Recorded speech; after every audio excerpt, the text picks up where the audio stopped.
Hi there, good morning to you all. I'm Teacher Mike from PhuketPals.org and welcome back to another Phuket Pals podcast here. Again, if you're finding these podcasts or any of our videos useful, please subscribe to the Phuket Pals YouTube channel and hit the little notification bell up there, and you'll get a constant stream of all these videos to your account.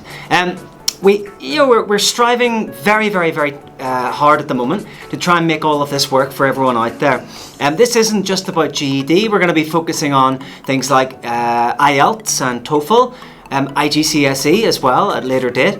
But at the moment we're kind of focusing mainly on GED because we are a GED testing services partner and we see GED making such a big difference to so many people's lives.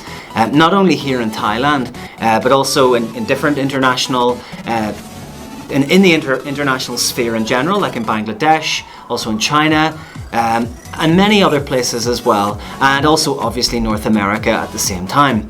Now the purpose of this video is to give you a bit of an idea. If you're stuck, if you're one of those students who doesn't wake up every morning and go, yes, I want to hit the books, if you're one of those ones, then this video could be for you. Okay, in this video we're going to be focusing on some techniques that can help you overcome procrastination. Now if you're not sure what procrastination is, it is a very big word. It's something that's quite close to my heart, believe it or not. Procrastination just means that you avoid doing what you should be doing, and by avoiding that you do kind of little tasks that aren't related to the larger task.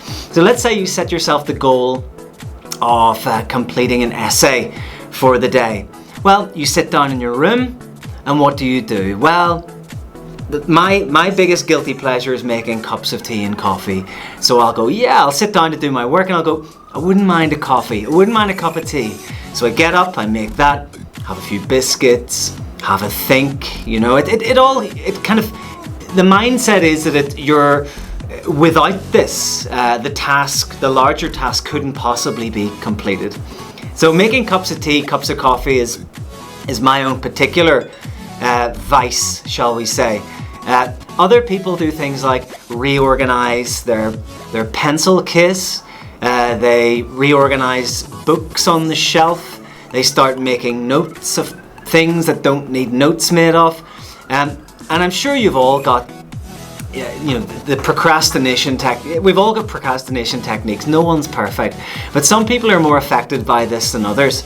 And in the last week or so, through our YouTube channel Phuket Pals, quite a few people, in fact 4 or 5 people have contacted me and said, love the new videos you're putting up with the GED lessons.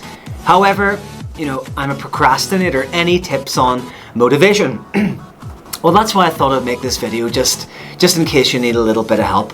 Okay? Now, that's what procrastination is. We've kind of gone through that. And I think we'll all agree we're all slightly guilty of that from time to time.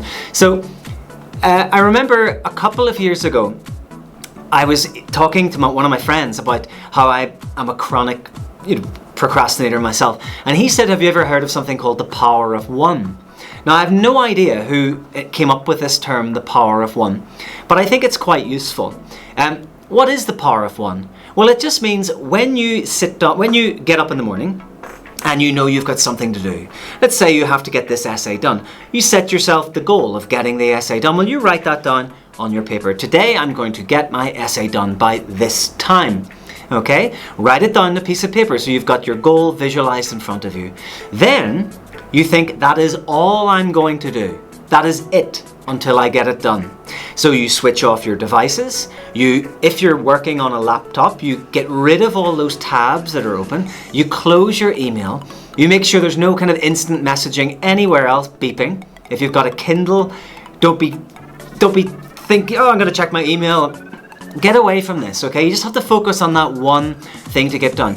And in this kind of we live in a kind of crazy circus these days of multimedia and constant interruptions, and some people call it the battle for attention. We've kind of become addicted as humans to this constant need to be flicking between this and that and this and that, and it gives us the impression that we're getting stuff done.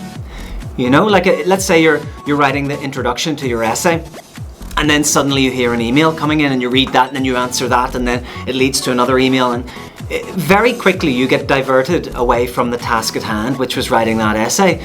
So I strongly advise you switch all of that stuff off and you focus you focus all of your attention onto that essay. The power of one, just one thing. Once you get that thing done, then you're in a position to check emails and all the rest of that, but don't stop until you get that done. Okay.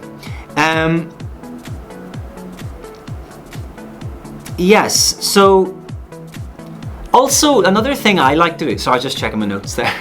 Another thing I like to do as well, and it's something I've started in the last kind of 6 to 8 months, is that when I'm trying to achieve something, when I'm trying to achieve my goal, let's say my goal is to make 3 videos, for example, 3 useful videos that'll add value to our customer base of Phuket Pals or our YouTube channel, whatever it is.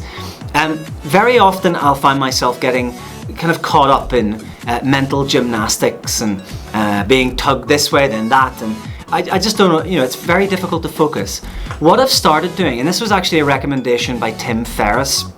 I don't know if you've ever seen or listened to his podcast. If you haven't, check out Tim Ferriss, he's pretty cool.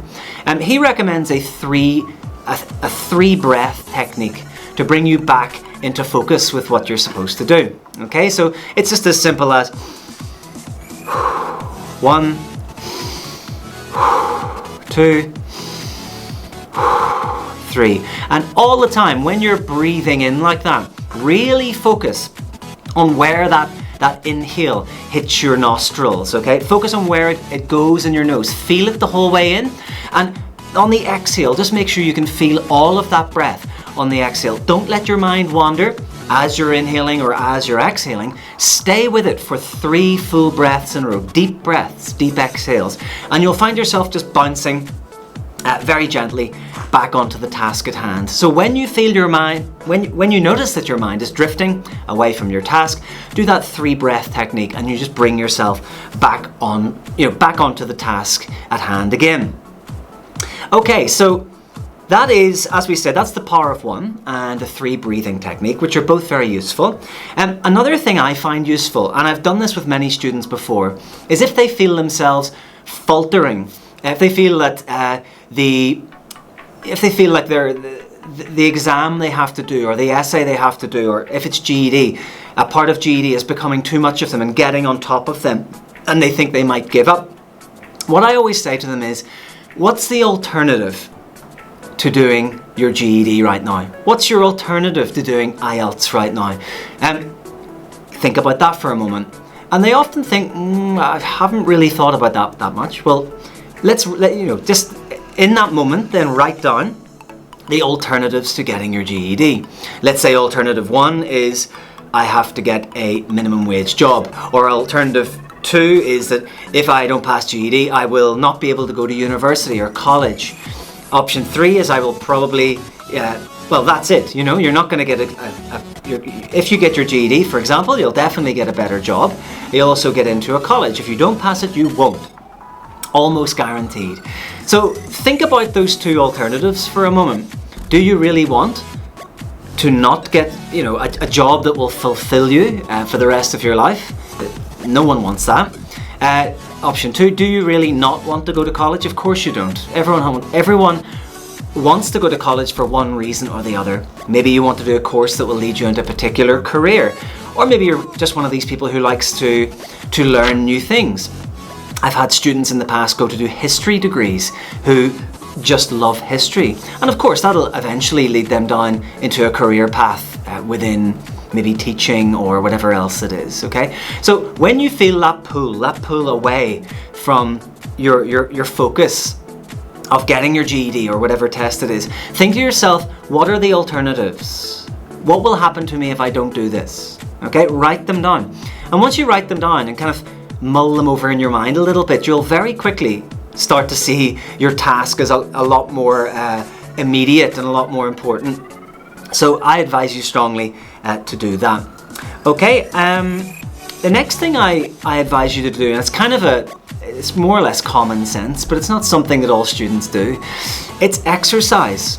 Okay, if I go back about 3 years of my life, I did very little cardiovascular exercise. And as you can see, I do very little gym work. Actually, no gym work, but I'm a big runner. I started running about 3 years ago, and I found it helped me focus a lot more on the things that mattered in life.